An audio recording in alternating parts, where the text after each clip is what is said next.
On-the-scene coverage of ACC.13 is supported by Janssen Pharmaceuticals, Incorporated.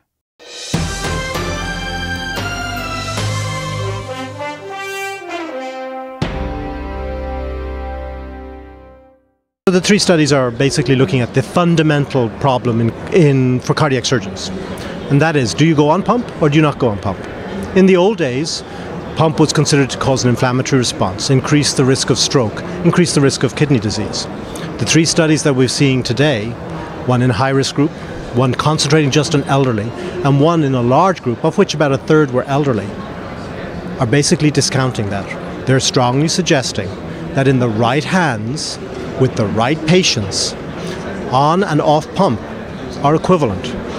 They're equivalent not only at 30 days, which is the data that's out in the literature, they're now equivalent at 1 year.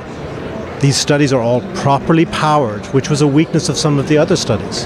And each of them are complementing each other, and each are delivering the same message.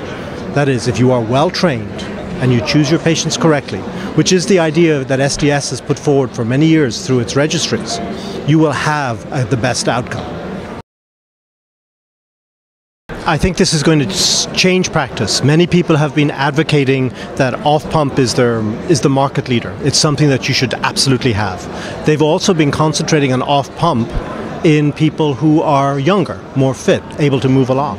This study, at least one study, suggests in the elderly you will have the equivalent response. Some people have suggested that on and off pump, for the high risk is a very variable question. This study suggests it isn't. You can do either as long as you're skillful. But the most important one is probably coronary, which has now shown that there's absolutely no significant difference at 1 year between on and off company in a cadre of surgeons who are considered experienced. If that's the case, then there is no strong argument to go off pump, and you can continue to go on pump, it will change practice if people adopt and agree with the studies.